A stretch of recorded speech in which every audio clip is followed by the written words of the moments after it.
Right. Okay. Good morning, everybody. Welcome to the session SWIC Week 2, highlighting some of our SWIC successes. For those that are new to this session, actually, I think everybody has got the camera off, but the rules are camera off unless you're speaking and the mic off, please.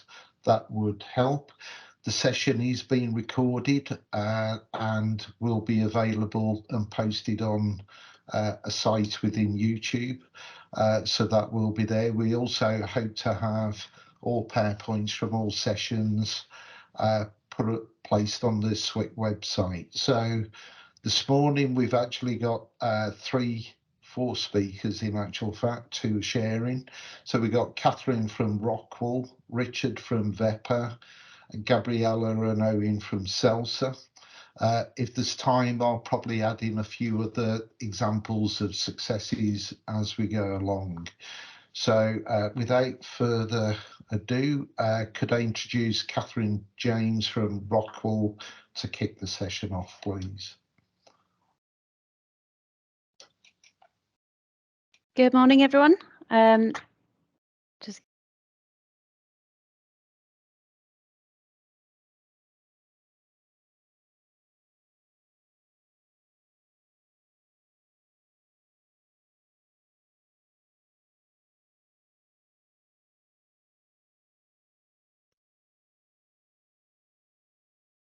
Catherine, you're on mute. Catherine, you're on mute.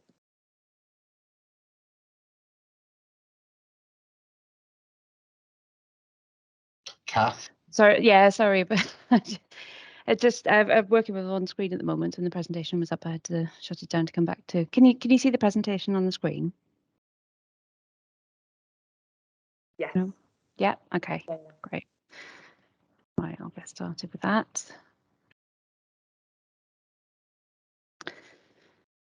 Okay, so I'm just going to run through a little bit about the context in which we're working. So Rockwell sustainability strategy, a little bit about Rockwell itself, and then how that sort of fed through into our involvement with SWIC, and then our bids into the Industrial Energy Transformation Fund. So a little bit about the Rockwell Group. Just to check, are the slides moving? We're on the second one now? No. No, okay. This isn't going very well, is it?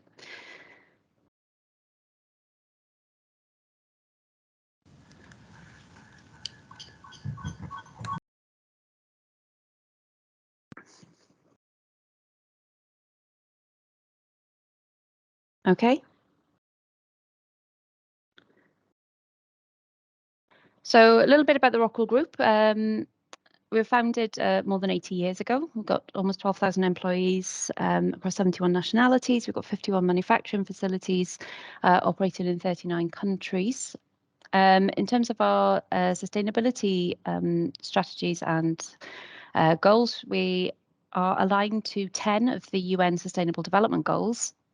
And within that, then we have 6 sustainability goals, operational goals running to 2030 with some interim targets for 2022. We've got 2 group-wide science-based targets which run till 2034, and I'll cover those as we go a bit further.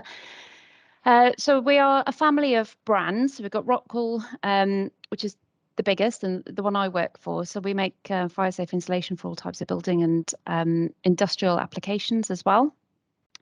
We've got Rockfarm, who make acoustic ceiling tiles, Rockpanel, make exterior cladding boards, Growdam, which is a horticultural substrate, and Lapinus, which are engineered fibres for sort of noise and vibration. So they make mats that go under railway lines and sort of acoustic barriers that run alongside lines. But we've started developing those applications a bit further now. So our most recent product launch there was Rockflow, which is an urban drainage system. So it's a bit of climate change sort of adaptation where we're expecting more extreme weather events, and these systems can help prevent flooding in urban environments.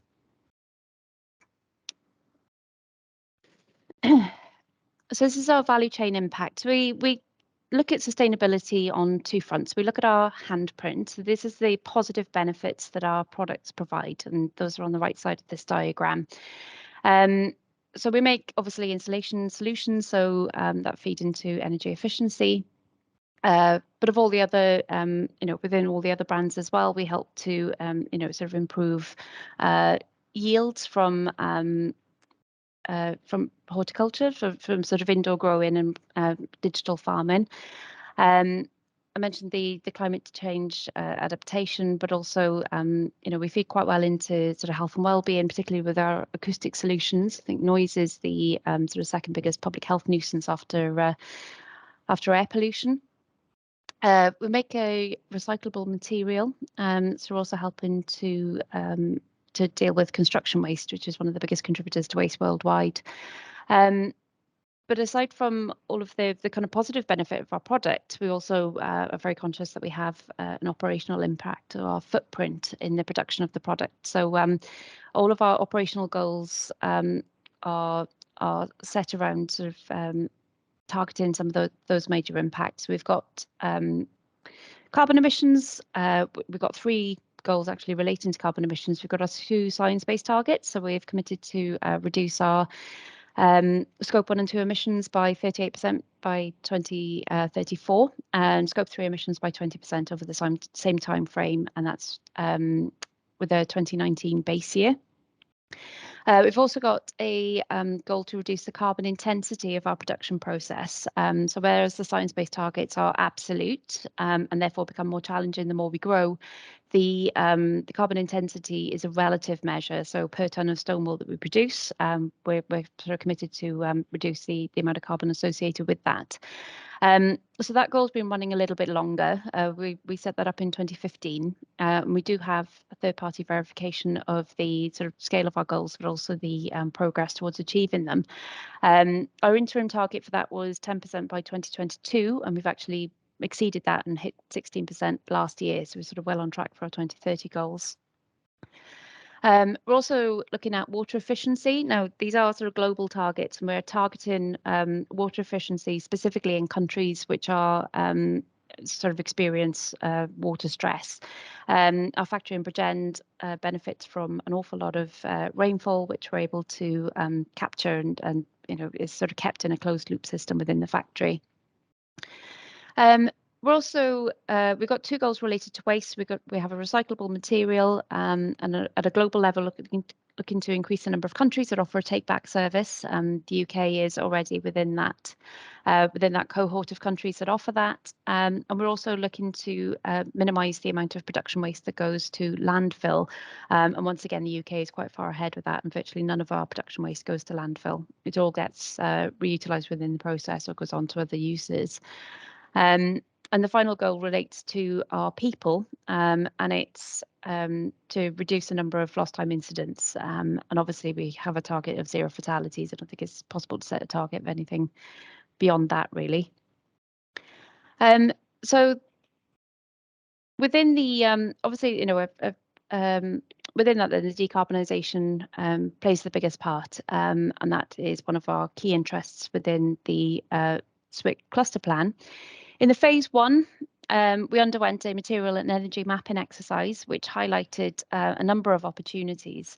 So with our energy, obviously we have a fairly large combustion process. There's a lot of heat being given off by that, but we use that heat extensively within the process itself and our buildings associated with the site. So we use it to preheat blast air. We use it in our curing ovens to set the product, and we also use it to provide all of the hot water and heating across the factory, the utility block, and the offices. We've got sort of nearly 500 people sort of based up Bridgend, so it's a fairly large site. So by the time the heat kind of leaves the process, it's fairly low grade, and yeah, one of the things we were sort of thinking, well, is there anything that we can actually do with that? Also being a part of SWIC and sort of observing some of the processes that being run through for the projects. We had some exposure to the bidding process, which wasn't something we'd really been involved with before. So we had a chance to sort of see what was involved, what kind of things we needed to think about, how we could sort of, possibly maximise our chances of making successful bids. In our ETF phase 1, we decided to put forward some projects, and because this was our first time sort of bidding for this kind of project, we appointed a consultant to prepare the bids on our behalf. We made 3 bids, one on voltage optimization, one on converting our gas-fired shrink tunnels for packaging to electric, and the third and final one was an organic ranking cycle, which I'll go into a little bit later, as we had one successful bid and it was that one. One of the things that we got out of the process really is, the experience itself was really useful in terms of sort of cross team working across the business to feed into the consultants to prepare the best bids that we could. But also we got feedback on all of our applications, and I think that was really useful. We didn't necessarily agree with everything that the reviewers commented on. Nonetheless, it was really useful to see the kind of things that were being considered, the kind of concerns that were being raised, and we would certainly take that into account if we were to make any future applications. I think more broadly speaking as well, the process of the allocation of the funds, then the government is looking to spread them as wide as possible geographically, not to have and to support a range of technology. So I think it's quite useful being a part of SWIC to see what other things people are sort of bidding for, because on a local basis, if all of you are putting in a bid for the same kind of project, not all of you are going to be successful, because that sort of is going to concentrate the funds to a geographical area. Whereas if you've got a number of people who are able to sort of spread out the bids across a number of different projects, I think you're more likely to get something successful coming through. The project that was successful, as I mentioned, the organic ranking cycle. So this utilised the low-grade waste heat from the process. So by the time that's sort of had all of the useful kind of applications taken from it, it's around about sort of 60-70 degrees by the time it leaves our process. So we're wondering what on earth you can do with that kind of temperature heat. The organic ranking cycle uses an organic liquid with a lower boiling point, so it can generate electricity from this low-grade waste heat. So we're going to have an element of on-site electricity generation once that project's been completed. Just go a little bit into our future plans. We are actively considering new projects. This was an energy efficiency project. The next phase of our ETF is focused on sort of deep decarbonisation projects, and we've got some significant opportunities there. I think as any sort of big industry knows, decarbonisation is not a sort of linear trajectory. It's going to happen in sort of big changes, big steps, and these are major projects which are going to happen at some time. But if we can bring them forward for the UK, that would be a huge win for us.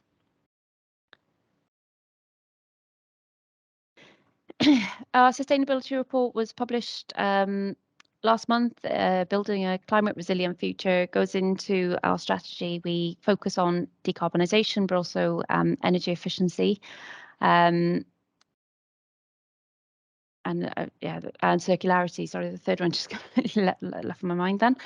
And also, supporting the people around, the people who make our product, also the communities in which we work. So yeah, you can access that on our website or by scanning the QR code. So that's me done. I'm going to pass on to the next speaker, who is Richard from WEPA UK.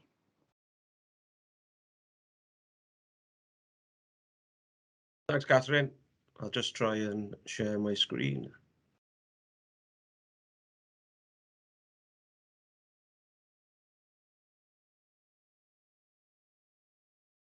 How's that shared? Can everyone see that? Yeah. Okay, yeah, so my name's Richard Lewis. I'm the Energy and Environment Manager at WEPA UK, based in the paper mill in Bridgend. I'll give a quick background to the company. For from its roots and then all the way through to Bridgend, and then more specifically looking at a project that we applied for through the IETF funding.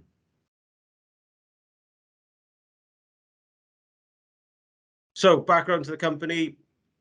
So it's first established WEPA by Paul Krengle, and it continues to be a family-run business by the Krengle family based out of Germany. Specifically, there's two markets that WEPA in Europe feed. That's the consumer market and the professional market. In the UK specifically, we're focused on consumer products, private label supplies into some of the leading supermarkets in the UK. And it's hygiene products, mainly toilet tissue and kitchen towel. Just a bit of background for those who like numbers. So one of the largest European tissue suppliers, about 4,000 employees, 13 sites across Europe, and one of the top sort of private label suppliers or specialists in Europe. So the 13 sites specifically in Europe, they range from across Germany, Italy, France, Poland, Netherlands, and more specifically for today, in Bridgend in the UK. So just a bit of background for those who don't know the sort of paper making process. There's two main source streams of raw materials. There's virgin pulp, which comes from sustainable FSC certified forests. And then the second route then is recycled paper process. So a lot of our sites across Europe have a hybrid approach in that there's a blend of virgin pulp with recycled paper, obviously depending on grades and product range being produced. Specifically in Bridgend, we use a hybrid approach for the products that we make. The paper, once the pulp is produced, we don't produce any pulp ourselves, so that's purchased in. Once it gets to our paper manufacturing sites, it's then repulped and goes through a paper making or paper machine process. And I'll come on to that on the next slide, specifically in Bridgend. And then downstream of the paper machine, the semi-finished product then is converted into the finished tissue paper, kitchen towel, or in Europe, professional products. So specifically in Bridgend, the IETF bid, deployment bid that we applied for was called the Jupiter Energy Efficiency Project. So just a bit of background where Jupiter comes from. So in Bridgend, sort of back from the 50s and over the years, there's been 4 or 5 paper machines come and gone through site. But in 1970, the biggest paper machine that was built at the time, hence the name Jupiter. So yeah, 1970, that was installed, and over the years been upgraded from time to time. And the biggest upgrade was in 2005 to what's called an ETAD process. So that was Georgia Pacific at the time, American-owned company. And it's currently, I believe, the only ETAD process in Europe. The biggest difference with ETAD process is there's 2 big steam dry-in rolls. The Yankee dry, which is the main one, and then the back-in roll is the secondary one. And just for context, in terms of energy consumption, so from the right-hand side of that drawing across to the reel up or the semi-finished product, it goes from 99% moisture content down to about 3% in about 2 seconds. So the energy consumption from the drying process from steam and also from gas burners is quite significant. In terms of this project specifically and how we got there, as Catherine mentioned, during the cluster plan phase 1, we were part of the energy mapping process. So understanding, the high energy consumption and where it's consumed on site gave us the opportunity then to explore, well, where can we run with it? So the IETF deployment bid was mapped out, and that was the route we sort of wanted to follow. So the scope of the project, so Jupiter Energy Efficiency Everyone loves an acronym, so JEEP was what we came up with, and it was looking specifically at the paper making process. How could we, what equipment technology could we install to upgrade the machine to make it more efficient? The total project cost, 9.76 million, and we applied for a 25% grant through the process. Main motivations for the project itself. So as I say, upgrading the existing technology to make the machine more efficient, both from a production but also an energy and carbon perspective. And also it aligns with the company's wider sustainability strategy. So we recently signed up to the Science Based Targets Initiative with a 1.5 degree C target. And the sort of outcomes of that is that we've got to reduce our scope 1, 2 and 3 emissions by 50% by 2030. So significant step change is required to achieve that, and this project is one step towards it. And finally, the other motivation then is to future-proof the plant. So part of the sort of scope of the project was to look at the technology and could it be hydrogen ready in the future. So the project specifically, as I say, is looking at what technology we could implement on the Jupiter paper machine. So the first one was looking at upgrading all of our motors and drives. So there's around just over 100 motors as part of the paper making process, and upgrading all of those to the highest efficiency, i.e. 4, would have significant savings. Secondly, currently the paper machine uses 4 vacuum pumps for evacuating the water from the paper machine itself. So there is technology called a turbo blower, which can actually eradicate the requirement of the 4 vacuum pumps, and again, significant savings achieved. The hood and air drying system. So on top of the paper machine, there's gas burners, which fire obviously heat then into the process to remove any excess moisture that could be in the paper. So again, upgrading that system could reduce gas consumption and impacts. Fourthly, then upgrading the tissue process with air-to-air heat recovery. So any excess heat that is lost or exhausted through the process is recapturing that and utilizing it within the process, or feeding it back into the process. And the last thing then is upgrading the reel up. So the reel up is the final section of the paper making process where parent reels, jumbo reels, basically like a giant toilet roll is produced, which is the semi-finished product. So again, improving the efficiency of that allows us to produce more with no extra energy required.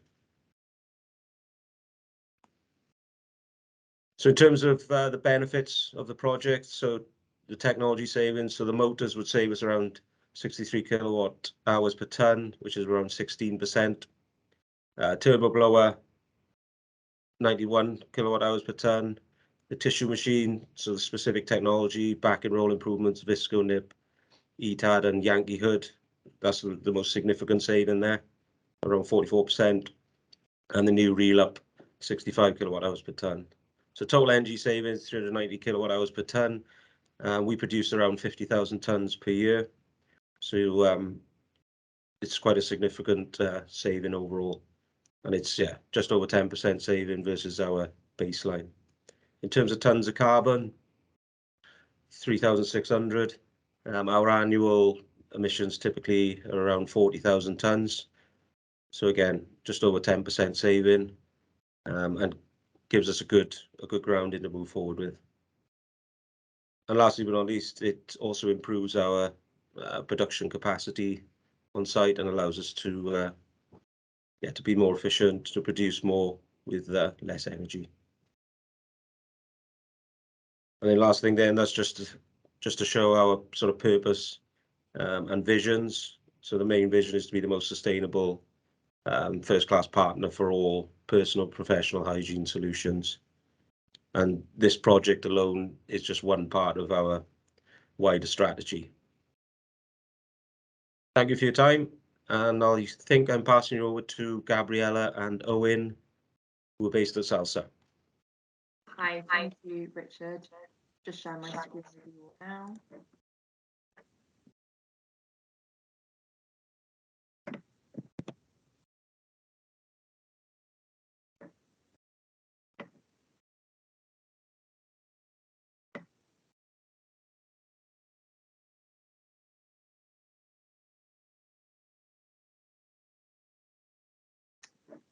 Right, I'm hoping, yeah, that you can see the screen. Fantastic.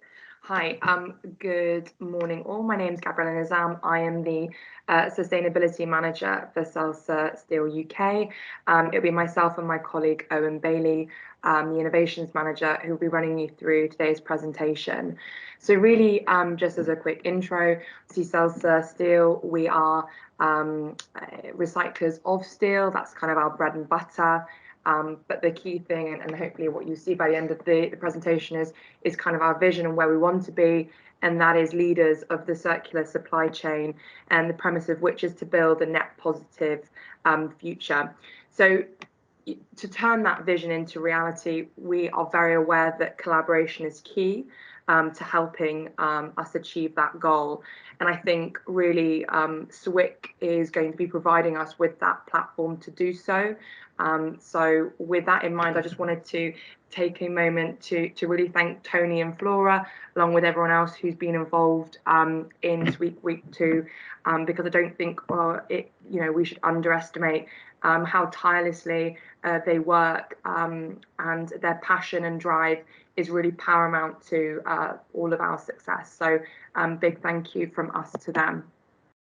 So Celsa UK, we're part of a wider group. So Celsa is a Spanish-owned family-based company that were founded back in 1967 by the Rubialta family.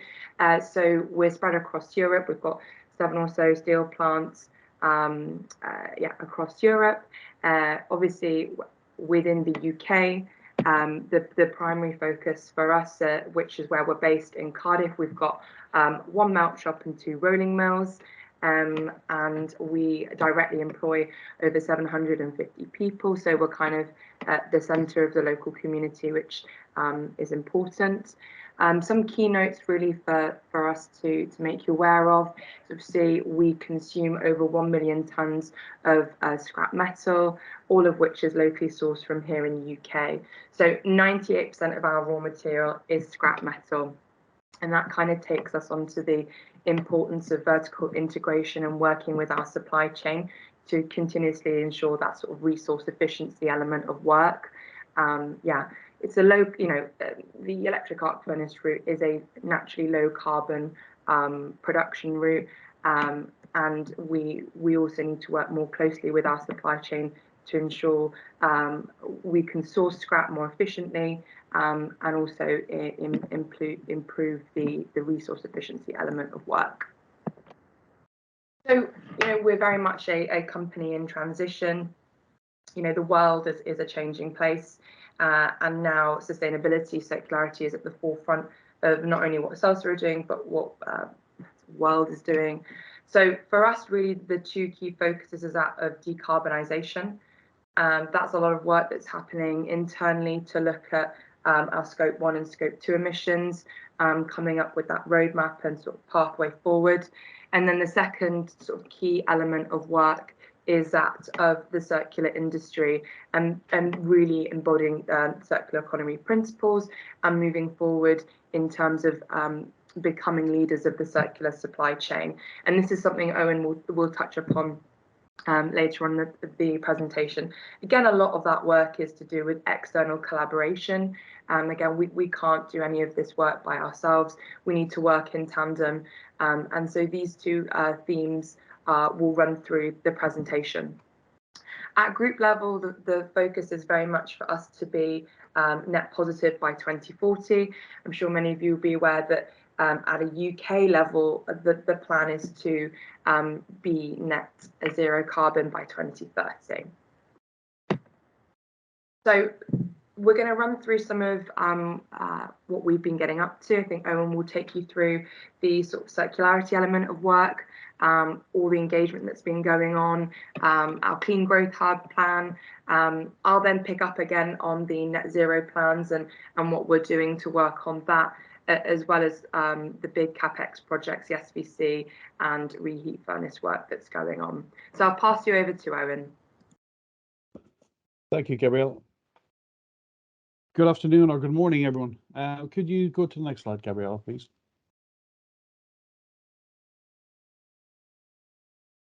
So just, I'm going to run through some of the things we've been developing and participating in over the last couple of years, and particularly since collaborating with the SWIC project, the SWIC program, and the different stakeholders within SWIC. One of the areas where we found, or we discovered fairly early on, that when we request, or when we purchase scrap from a global market, because the UK is a net exporter of scrap steel, we have to battle on that global market to keep that steel in the UK, that scrap. And but what we realized when we start looking at the full life cycle of scrap material, we realized that the products we are selling and the material we're acquiring are coming from the same sort of people, the same sort of sectors. So the construction sector is one in particular, and ultimately we realized that actually we sit in the middle of that supply chain, and put us in a unique position to be able to facilitate the connection or the closing of the loop of those steel products. So we set out to develop a platform for circularity that would help and promote the concept of collaboration across those supply chains. And what we came up with was the Circular Steel Voucher Scheme, where in essence what it means is that any organization can actually exchange their scrap material for a value of new material, and using vouchers to convert the scrap material into additional value. And it just helps companies to highlight the opportunity or the valorization of the resources that they may have access to. And ultimately what we're doing, or at least what we're trying to achieve, is to be that organization that facilitates the reduction of Scope 3 emissions from construction, because the production of scrap and waste from construction demolition is classed as Scope 3. Equally, the procurement of new materials for construction is also classed as Scope 3. So if we can somehow facilitate the connection of those two ends of the same supply chain, then we can collaboratively achieve great things. So if anyone out there is interested to find out more, please just get in contact via the email below. And we'll move on to the next slide, please, Gabriella.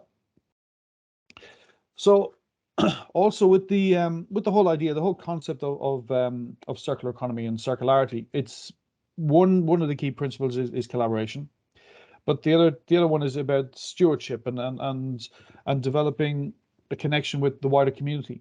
And so what we've done fairly recently is set out in collaboration with Cardiff Metropolitan University, and to follow on from the work that they're doing with the CAKE project, which is about circular economy innovation communities, which is focused on supporting public sector organizations. We've decided to come together as a collective and to develop this concept for the purposes of industries, for businesses, and for schools. So this Cardiff Circular Economy Network was set up with the backing of the Community Renewal Fund, supported by Cardiff Council with the One Planet Cardiff Initiative and the Cardiff Commitment. And we're developing we're progressing this pilot project where we're developing a series of workshops for businesses to understand better the principles of circularity and how they can be aligned and adapted for their own purposes within their own supply chains. Equally, we're engaging with the schools in the Cardiff area to understand how the principles of circularity can be aligned to the new curriculum. And we did have our first session last week, and the one question which was realized that the question was asked: can anyone suggest any subject in school that circularity can't benefit? And I'm glad to say nobody was able to come up with an answer to that question. So it just highlights that the circular economy is going to be, and it will continue to be, a real positive change for the future.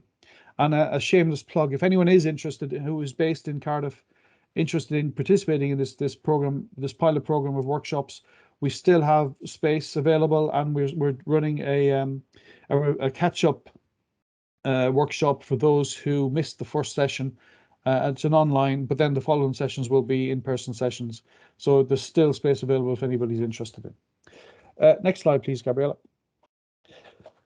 So again, following on the theme of collaboration and the fact that if any organization wants to be considered circular, it's not something that can be achieved in isolation. You can't, circularity doesn't exist in isolation. You need to be able to start developing solutions as part of a wider system, because we're all part of a wider system. So this is certainly the way we feel going forward. Equally, when we look at our overall decarbonisation initiatives, we can do so much ourselves internally, but ultimately, if we want to really capitalise on the value we've got and the value of the resources we have available, we need to be able to work outside of our site boundaries. And this is where we feel the future of sustainable development, particularly around Celsa, is around how we contribute to the concept of clean growth hubs, which is part of the initiative within the Plan for Clean Growth with SWIC. And we're in the process of discussions now. We're engaging with different parts of the different stakeholders around the region, and we are obviously going to learn from the clean growth hub concepts that are a little bit further ahead of us in terms of the stuff that Tony is doing, and Tony will talk about, I'm sure, before. So this is just kind of an example, just to highlight that this, again, we're looking to do a lot more and collaborate and engage with the wider community and engage with Cardiff City in a much more coordinated approach going forward. Next slide, please, Gabrielle. So it's this is back to you. Yeah, it's back to me. So yeah, within Celsa, obviously, we are now looking at our net zero plan and how we're going to decarbonise. So kind of before we delve into that, I think it's just really important to remind everybody on the call about ultimately the foundations of our world are built on steel. You know, from the buildings that we occupy, you know, the turbines that we produce on for wind farms, to the vehicles that we drive. So steel's not going anywhere. And I think it's really important that we work on decarbonisation of steel, but also manufacturing, like here in the UK. I feel very strongly about that. So I thought I'd start off by saying that. Obviously, a lot of work is going on our Scope 1 and Scope 2 emissions. When we're looking at our Scope 1, we know that we've got some work to do. A lot of internal processes are being looked at. One focus this year will be looking at, for example, some of the charged carbon that we input into our melt shop. So there's a lot of work happening within that area. From our Scope 2, for example, which, as we know, is our indirect emissions from the consumption of electricity, a lot of the work we do through our energy efficiency projects, as Owen will kind of touch upon later, will kind of help improve our pathway with that. And it's also important to state, though, that looking back at Scope 1 and our natural gas consumption, that takes up a huge proportion of our emissions. So fuel switching is going to play a critical role in that. But obviously then it's about partnering up with other individuals to look at not only production, but the infrastructure element of fuel switching supply, for example, hydrogen, to help power our mills, but also feed our melt shop. Obviously, I know with Scope 3 and looking at the wider supply chain, that a lot of us are now starting to work on that. Naturally, a much more complicated area, but as we alluded to earlier, I think that the work that we're looking to do and what we have done with our supply chain will kind of feed into that overarching narrative in terms of improving our procurement processes, but also partnering up and collaborating with individuals to look at reduction of carbon within the supply chain. So all of that is kind of in the background and very much ongoing. It is also worth mentioning that I think there are a number of us on this call that are all energy intensive users, and it's great that we've got carbon reduction plans in place, but it's also important to note that energy prices here in the UK are also at times, or in most instances, working against us. So it is important for us to think about how we can get pricing right here in the UK to ensure that decarbonisation can continue to happen, and we can provide or attract that investment to ensure that we can all meet our targets. So that is also something I think is worth mentioning. I'll now sort of pass back on to Owen, who will run through some of the projects that we've been working on to kind of help funnel the decarbonisation pathway. Thanks, Gabriella. So this, I'm not going to go into all the details that are written on the slide, but however, just to highlight, and I suppose the process of education we've been on, and I think it reflects what Catherine said earlier on, and what Richard has mentioned already about the understanding about the IETF schemes, understanding a bit more about how useful these schemes are, and if organisations are able to, I suppose, spend a little bit of time to understand the criteria that aligns to the fund or to the calls, and be able to then put a submission in to try and utilise some of the UK funding that is available for this overall decarbonisation agenda. And I think this journey has been made so much easier by the collaboration, by the participation with SWIC, and the connections with the different stakeholders in the network, which has allowed us to be able to progress things forward much better and much more easily than if we were trying to do it ourselves. So that would, I suppose, that's kind of a blanket statement. I'm sure that the rest of the partners in SWIC would agree.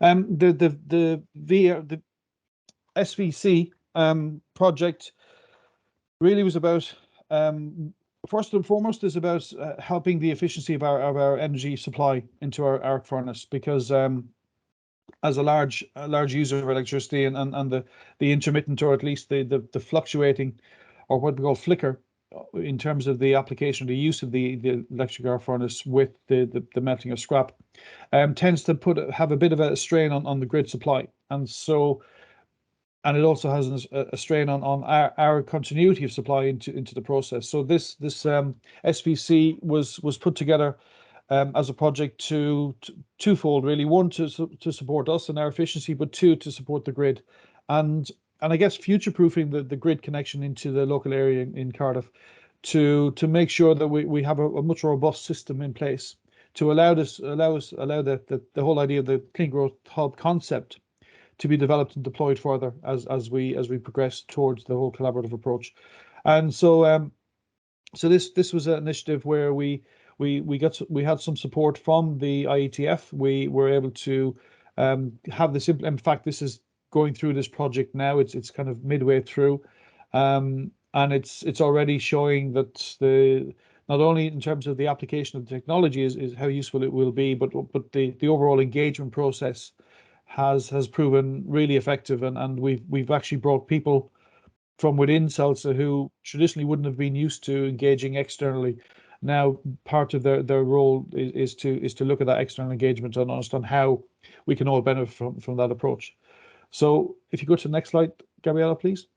So we're looking to replicate that going forward, and we have two rolling mills in Cardiff, and which have two reheat furnaces, which takes the billets from the melt shop, from the casting from the molten steel, and those billets need to be reheated back into a temperature that can be rolled into the products that we produce. At the moment, we use natural gas for that, so it's a significant impact on our overall footprint, and we are looking to switch that natural gas for hydrogen potentially, and this is one of the key shifts, I think, for many organizations, heavy industries that use furnaces and traditionally would use natural gas. Where we see ourselves is very much on the utilization aspects of CCUS, particularly with the full range of CCUS activities across the cluster. Those that are taking place further west in terms of either importing of resource or production and development of resource, and the infrastructure that's required to transport that resource, the hydrogen resource. So ultimately we couldn't do what we're looking to do if that activity wasn't happening across SWIC. And equally, I would like to think that that's the utilization aspects of that whole initiative couldn't really take place if companies like Celsa weren't willing to start exploring the new challenges, the new opportunities actually that are presenting themselves through the wider activity of SWIC. So so this is just to highlight that this is in process at the moment. We're pulling some feasibility studies together based upon that, along with several other projects and project feasibility studies that we're going through at the moment. That hopefully by SWIC Week 3 we can tell you a lot more about. But at the moment we're able to talk about this, and so yes, so that's a bit of a snapshot on Celsa, what we're doing and what we're looking to do in the future. So I'll go back to Tony and see if there's any questions that you would like us to talk through. Yeah, hi Irene. I think I'll extend some of the other successes as well. So I think I'll share a screen, hopefully, if I can. Although, let me, is that, can somebody answer? You can see that. We can see your screen. You're not in presentation mode yet, though. Put it into slide mode. Thanks a lot, Owen. Right. Yeah, so just going through just going through a few of the successes that SWIC over the last year has been involved with. We've actually got 2 projects heading off at the moment. One is basically the cluster plan project, which we're involved with as CR+, but we're heavily involved with our sister project, the deployment project, which actually has got about just under £40 million of investment, and that investment is supported by Innovate UK and UKRI, ultimately by Bydd, and that's to the tune of about 20 million. So it's quite significant investment into Wales. As you've seen this morning, some of those site projects outside of deployment are actually also fairly significant. And at the moment, we're estimating around 50 million of projects have actually started outside of that large deployment project. But what's quite interesting is we've actually got a number of feasibility projects underway as well, and those actually could add another £300 million just on those feasibility projects that we started. And a lot of these projects, as Owen and Richard and Catherine and Gabriella stated, are because of the network that's been created around SWIC itself. Probably one other aspect I'll quickly cover is the academic links. We're starting to forge stronger and stronger links with academics as we learn to sort of work with each other, challenge each other.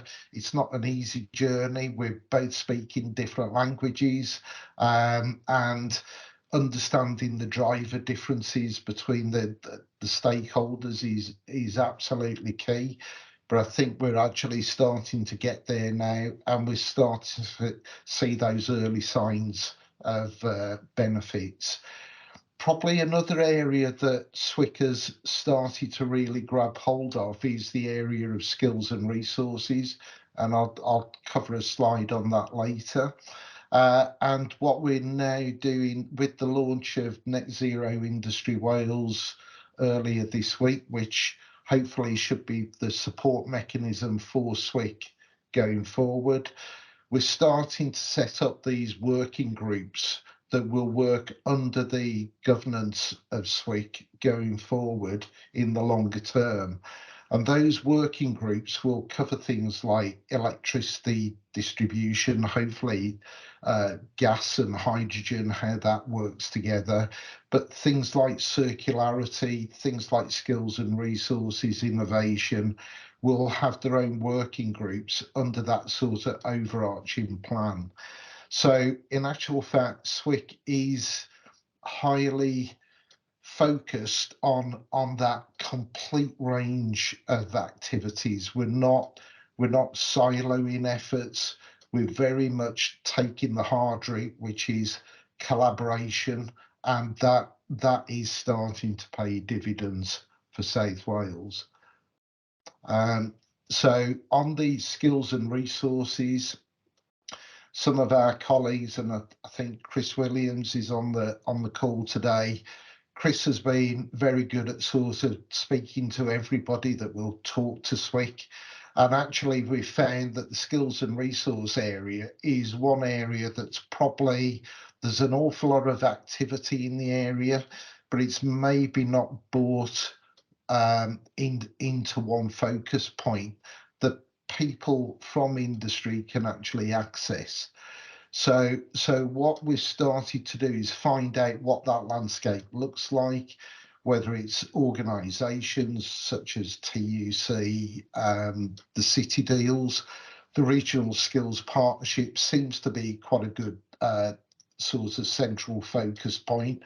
But again, that's for South East Wales and South West Wales, different organisations. So we've also got a huge academic input ranging from the universities, but we've also now made real contacts with the FE colleges. We're starting to look at contacts with schools. One of the speakers yesterday really focused on the STEM ambassador scheme, and that's one that we'd like to actually move forward. There's combined university projects such as Switch, Flexis, that are also helping in that area. There's also IDRIC, which is the Attached Decarbonisation Research Organisation, that is, again, a sister project to Cluster Plan and Deployment. So we're trying to bring all those efforts into one place. Industrial operating sites are definitely putting into this area and trying to sort of say we want the right skills, the right resources, but actually the right numbers of people as well. So what we've actually got as a challenge is, yes, we not only need to reskill, but actually we've got to attract the youth into this exciting field that's happening at the moment, and we've got to provide that right support to our youth at the right time as they're developing skills. And it is such a wide area of activity, from companies like ourselves, consultants, you've got legal, environmental, you've got the technology suppliers, the distribution, the generators, the actual manufacturing sites themselves. There will be marketing, PR people that's needed. So we need people to be thinking about the net zero circular economy landscape all the way through this. So one of the things that we are looking at is creating something that allows people to either enter a, if you like, development landscape. Switch, one of the collaborations between Swansea University, Cardiff University and University of South Wales, has come together and developed a concept called the Skills Escalator, which actually allows people to hop on and off the escalator as it suits them and their time in life, etc., that they actually want to move forward. So we're looking at that concept and how that can be practically used. We've also found that some of our smaller companies are struggling to actually find the right contacts. So Switch is looking at a Switch Connect type of, you'll see a petal on the right, which is you come into a central access point, and hopefully you migrate towards the help area that you want. And if you can't, there's a body of people in the centre that will actually answer a phone or meet with you to try and sort the needs out. The innovation landscape as well is something that we're moving forward again with universities, but there's a whole lot of new technology providers coming through, and we're doing quite a lot of matchmaking work within SWIC to try and bring all those people together. Ultimately, we want to use the same sort of format as the skills and resources landscape area, where people can come into a centre point. Yes, it will be digital, but actually you've also got a body of people that can help as well if you want to speak to people. So sort of creating links across the UK as well has been quite successful over the last 12-15 months. We're definitely collaborating with other UK clusters. We hold regular meetings with those clusters. So in other words, we're sharing experience on what is working, what is not. We're matchmaking as well across clusters, and that's working quite well. Just a few examples of that.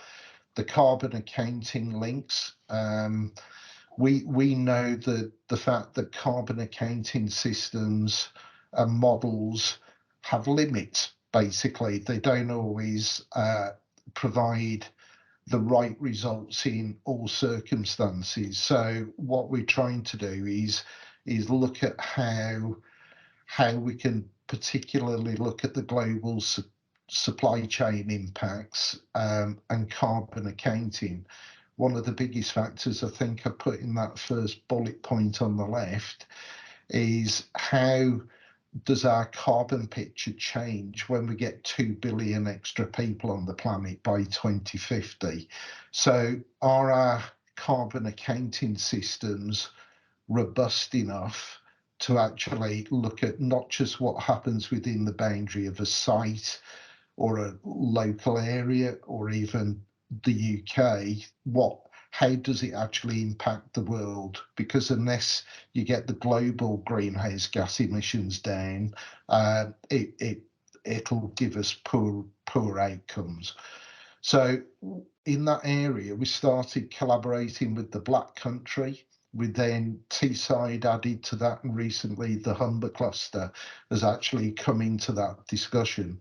So currently we're at the position where we're sharing how we're starting to approach carbon accounting and where we think our strengths, weaknesses are, and we're starting to bring that together.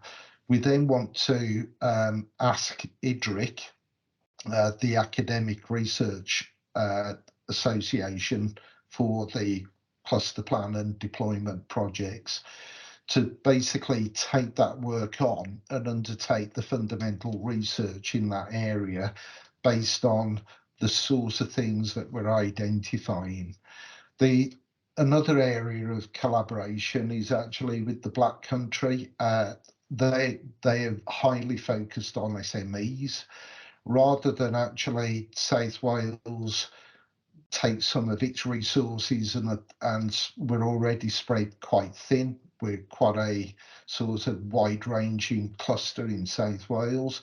So we're actually collaborating and listening to how they're approaching small businesses and trying to actually understand that. We'll particularly use those lessons learned in, say, up the valleys and places like that where we've got dispersed sites.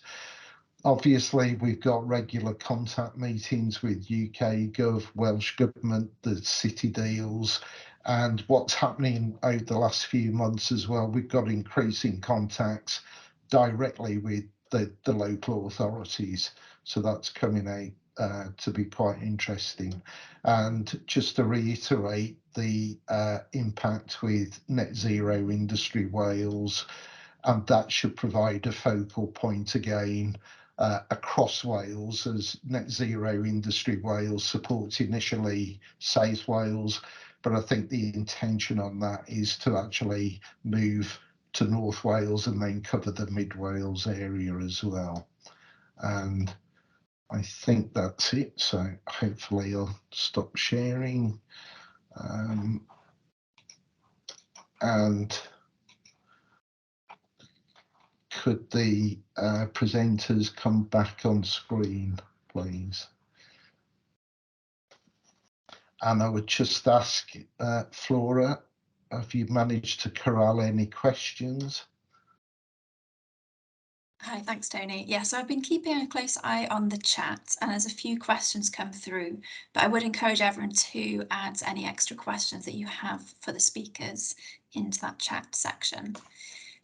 One of the first questions that I'd like to bring up is from John Barker, and this is a sort of like a collaboration question, perhaps for all of you, Tony, to start with, but he's wondering what's the technology sharing approach that with developing technologies and circular approaches.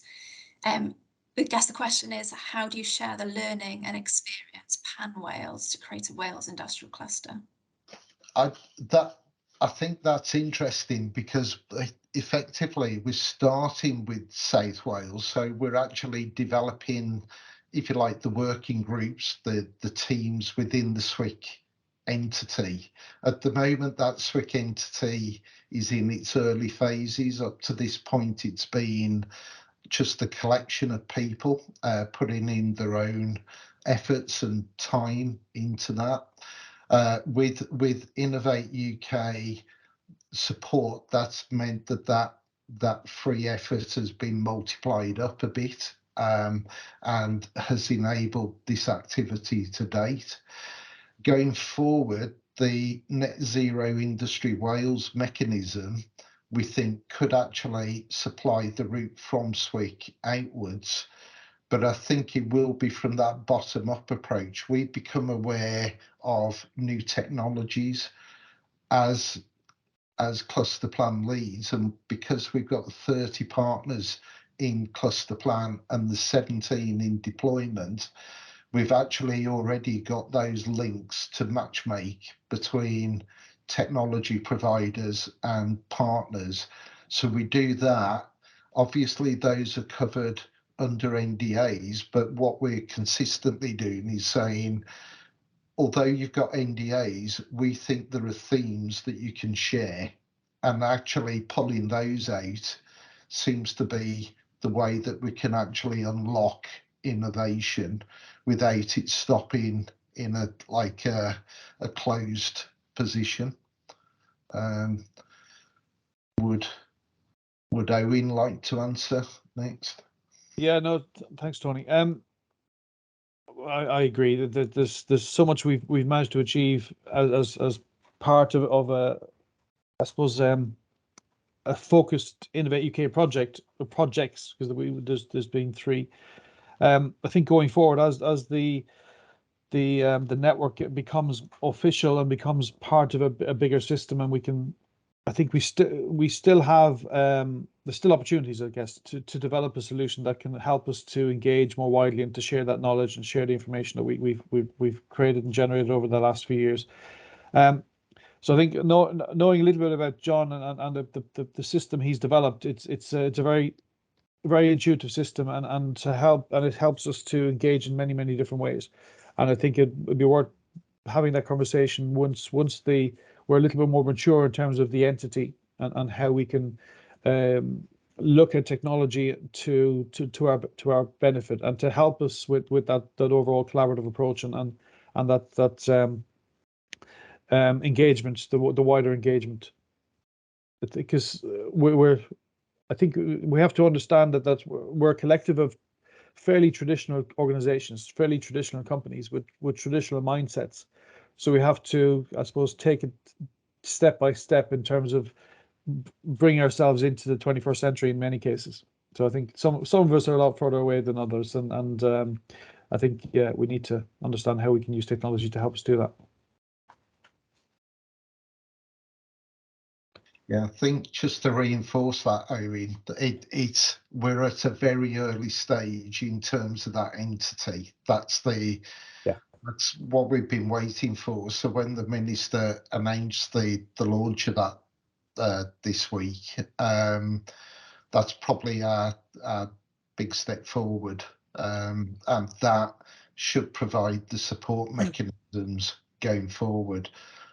I think one of the really exciting things is the fact that this SWIC has been set up as a collective of industries rather than it trying to be, let's just be frank, in some sense, sometimes forced by policy or by government and trying to do the right thing. Whereas if industries are actually coming together themselves, I think there's a lot more buy-in from the outset. And I think the fact that we already have that buy-in, the fact that we have 3 companies around the table this morning, talking about the successes for the involvement in SWIC, I think we're already several exciting steps ahead.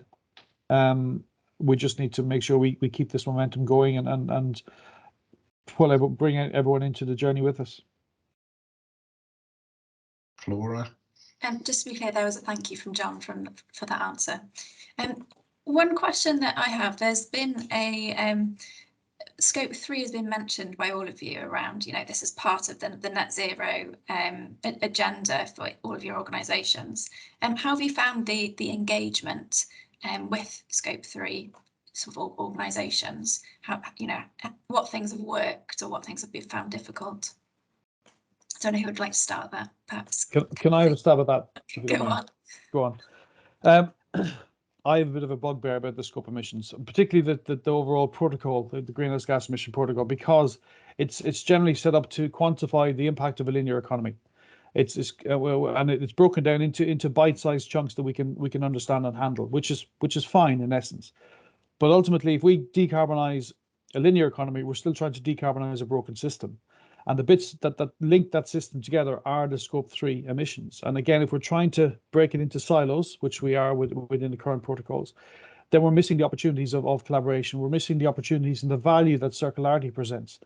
So as long as we're aware that is the situation, we can start to maybe address that. And we're trying to address it in terms of understanding what we can offer our customers.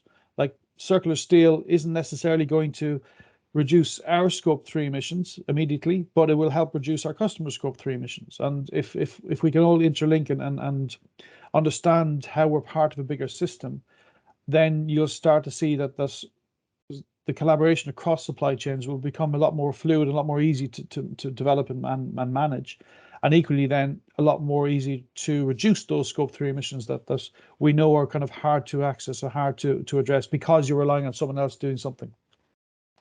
Hopefully that made sense.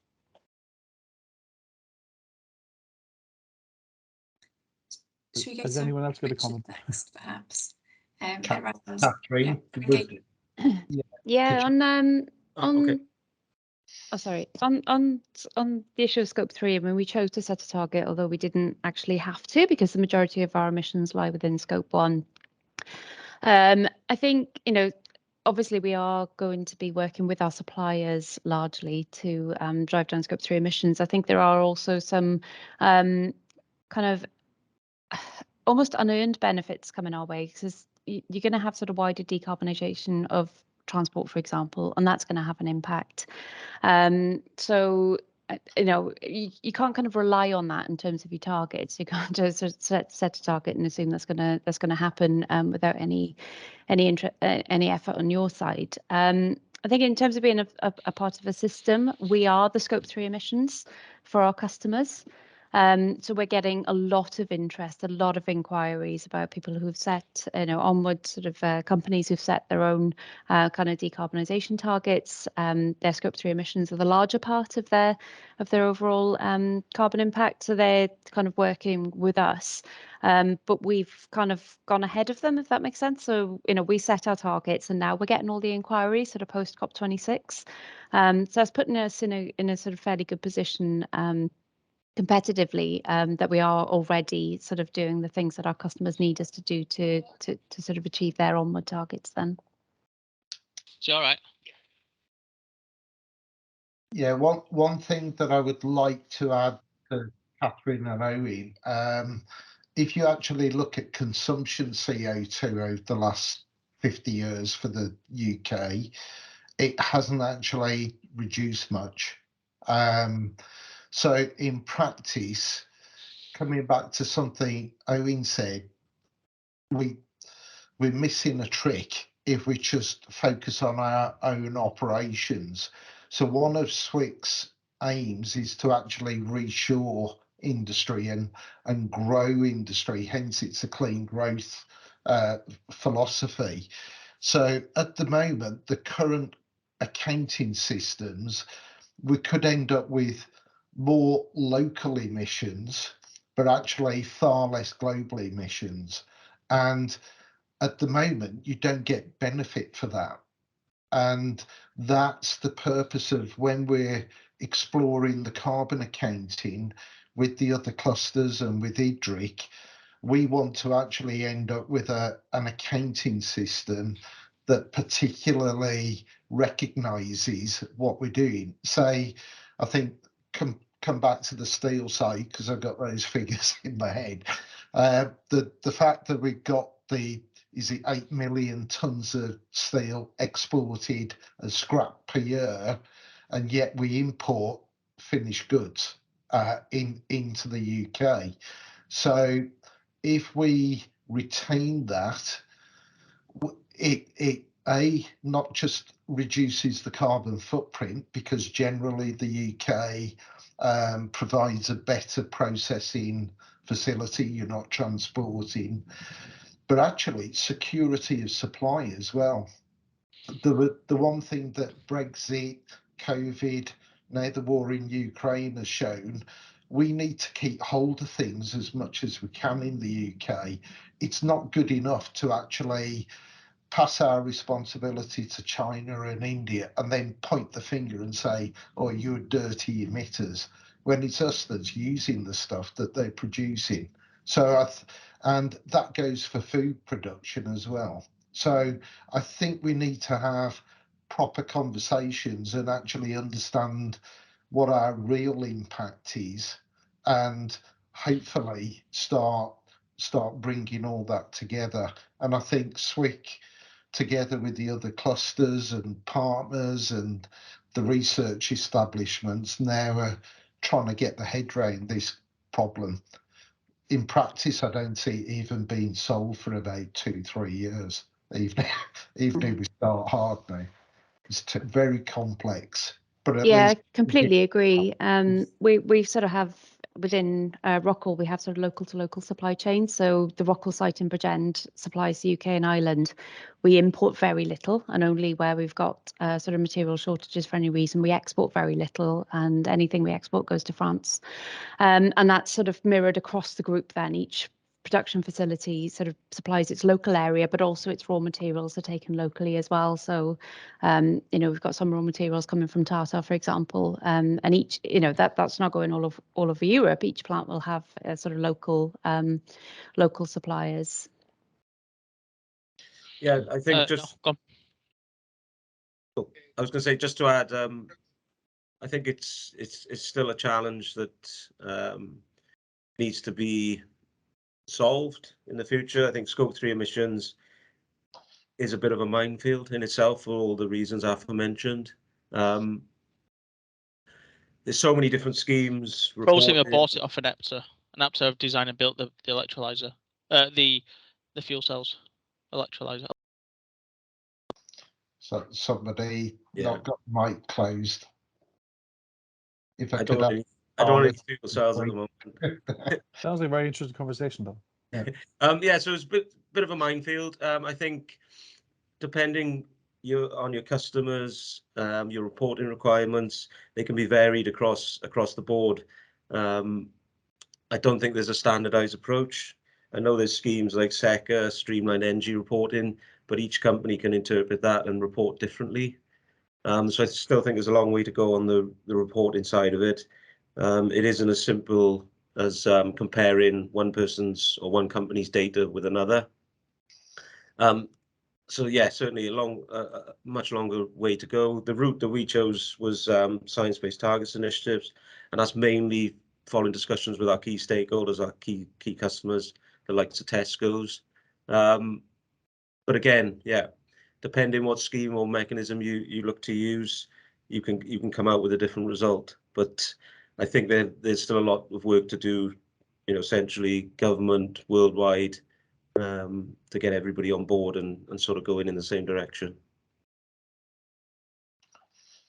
Okay, back to Flora, please. Hi, no problem. So I guess another question from me, and please do add any comments to the chat, please. But one is, you've all kind of managed to leverage investment for Net Zero within your sites, from UK government and from internally.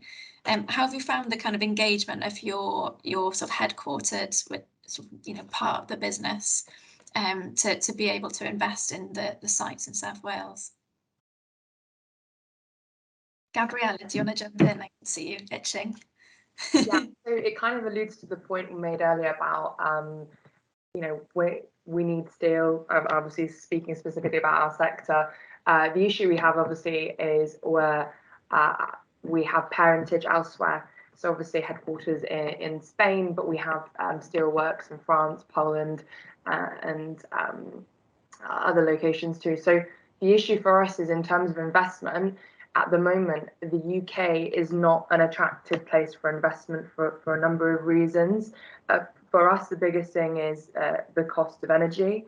So in terms of attracting that investment, to put forward that business case of why we should look to set up another rolling mill here as opposed to what they eventually did, which was set up a rolling mill in France, we tend to lose the business case there. So there's a lot more work that we need to do, and lobbying needs to be done to work with UK government to get the price right and to incentivize a low carbon sort of market. I think for different sectors, they're further along in that decarbonisation journey. Automotive is a great one in terms of there's a lot more emphasis on the supply chain to produce low carbon steel, but there's a lot more work that needs to be done within the construction sector, for example, to kind of change the narrative that is currently set regarding low carbon steel on that front. But yeah, I think in answer to that question, it's there are discussions, but when it comes to funneling, choosing if it's here in the UK or another location, it tends to be other locations, unfortunately, at this point. Can I counter that? Well, not counter that, but just add to that. And I suppose the challenge is one thing, but the opportunity is something else. We need to understand and embrace. Even though the energy prices are ridiculous, to keep polite, in the UK, it just presents us with an opportunity where technology, energy efficiency technology, or technology that we may not have considered before because the return on investment might not have been as good as we would like it to be. Whereas now, though, that same technology is looking a lot more attractive because of the energy prices. So I'm looking for a silver lining here, but I think that's something to be aware of, and particularly when we start looking at the different calls that are coming out from government to look at decarbonisation, resource efficiency, and circularity. That energy, to make anything move and do anything in the UK, we need the energy for that. And so yeah, I would like we've been looking at ORC technology in the past and thought, well, no, there's no point in doing that because it's not cost effective. Whereas now it looks like a very different prospect. But so yeah, it's understanding how we kind of are agile enough with our strategy and our plans to be able to adapt to whatever changes, whatever challenges we have in front of us. We should capitalise. We have an opportunity. It isn't a fully negative picture, as Owen said. There is a silver lining, but I think it's capitalising sooner rather than later, because if we don't act now, we'll be in a very detrimental position in the years to come. So yeah. Yeah, and just quick add to that as well. Sorry, Richard. Obviously, energy efficiency is a huge thing for us. It's what we do. It's our business, and the cheapest energy is the energy you don't use. And certainly in our lobbying efforts, We're trying to get government to kind of join the dots, really. If you are, people in fuel poverty need help to improve their energy efficiency.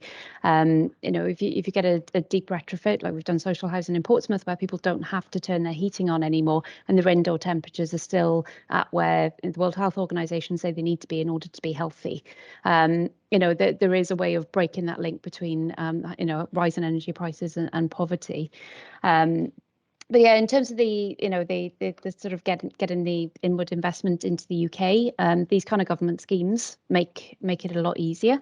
And as I mentioned, we've got 51 manufacturing facilities. That's 51 50 other direct competitors for group funding. It's important for us to have a successful business in the UK to sort of attract that investment, but also these kind of government funds really help to get that sort of early investment, because obviously it's all of us have to decarbonise over time, but the sooner the better. And it does make a huge difference. The only thing I'd add from our side, certainly from inward investment point of view, as I touched on, the company's goal is to be the #1 sustainable business within our sector. So it's now a case of walking the walk, not just setting the targets. So certainly anything that has sustainability benefit, energy efficiency, CO2 reduction, certainly gets inward support. Obviously, the current environment and energy prices and things like that, it does become a challenge from a business or a financial perspective. So I think there's certainly support and a drive to improve things, but the current climate doesn't make it easy, and I think that affects us all. So certainly engaging with local government of what support and schemes and things can help industry is critical to moving forward.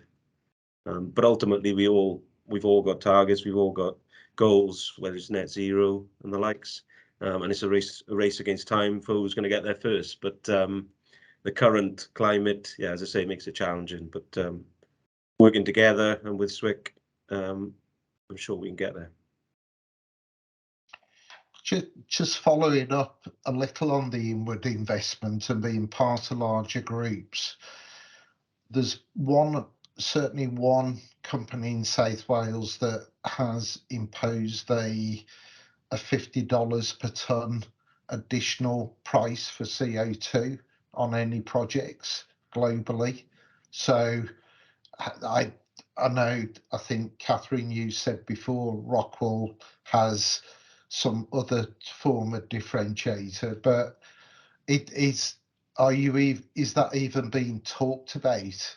Probably not so much with Catherine, but with Richard and Gabriella and Owen. Is it being talked about? How serious is that, where companies are imposing their own discipline almost, or differentiator? From our side, it's kind of the other way, in terms of we're trying to differentiate ourselves from others, being more, a more sustainable alternative, if you like. So rather than essentially taxing customers, we're stating that we're better than the alternatives because of the sustainable things that we're doing. So yeah, we haven't, as far as I'm aware, gone down that route yet. But who knows? It might change. Interesting that you mention it, Tony, because it's definitely a conversation that has been had internally about almost like a climate surcharge, for example. I know it's something that the likes of Arco, Swedish steel producers, are doing, but the push really has been from Volvo, which is one of their main customers. So it's not that it's not something we wouldn't look to explore, but there needs to be appetite. And I think that appetite varies depending on customer basis. So I think we'll see more of it, and it's a great way in a sense to start to incentivize. But yeah, it is an appetite issue. So wait and see, but it definitely exists. The other thing, Tony, to add to that really is about the the whole the I suppose the driver that's coming from procurement policy, and particularly public procurement policy, where you have, and in Wales obviously we have the Wellbeing for Future Generations Act, and we have these goals and ways of working, but in essence, are they really being filtered down through the projects that are being funded? You may have a developer or a main contractor who agrees to the plan or agrees to the criteria, but by the time it filters down through that supply chain and through the subcontractors, perhaps that message is being lost. I think we all have a responsibility to be able to address and adhere to those, whether we're a low tier supplier like we are, we're a commodity steel supplier. And certainly as part of the activity we're doing is pushing back up through the supply chain and say, look, we have an opportunity to deliver solutions for you. Are you willing to engage with us on this? And that's a conversation that's starting to happen more and more. Equally, you have requests and requirements from the top level supply chains, the OEMs pushing on their suppliers, and they're giving demands to an extent, not necessarily opportunities for solutions. And those suppliers, those tier suppliers, are desperately trying to find those solutions. But ultimately the solutions are out there. And I think if we as foundation businesses are able to supply information and knowledge back up that supply chain and effectively those solutions that are required, then I think we're all putting ourselves in a much better position going forward. Okay. Any other questions, Flora? Haven't been keeping an eye on the chat, unfortunately. You're on mute.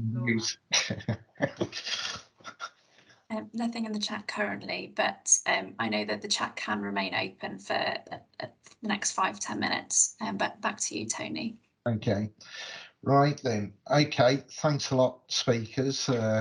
Brought out some interesting points there, as usual. I think it's also with the funding aspect, people might not be aware, but this afternoon session actually has Jenny McDonnell speaking at that on the funding suite that's currently around. So some people might be interested in either picking up on that session or the recording, which will be on YouTube at a later date, etc. But I think Owen finished with collaboration again, and it sounds like we're basically hitting the same drum all the time at the moment. I think sites have gradually seen the extra value that collaboration is bringing. They've almost, the curtains have been slightly opened, and I think as we progress more within SWIC, hopefully that collaboration will get tighter and more effective. And I think, as Kath said, almost the sort of list, like being around bid submissions and things, you learn what works, what doesn't, what to go for, because don't go for everything because you'll just waste your time. But almost you need that collaboration to help find the right sort of support mechanisms for your strategy as sites. So on that point, I would like to close the proceedings, and unless anybody's got anything further to say. I think we're finished with 2 minutes to go as well. That's good. That's a record for you, Owen. Okay. All about improvement, Tony. All about improvement. Okay. Right then. Thanks a lot, everybody. Thank you, Tony. Thank you, We'll Flora. come to the meeting. Thanks a lot. Thanks, Tony. Yeah, Thanks, thanks everyone.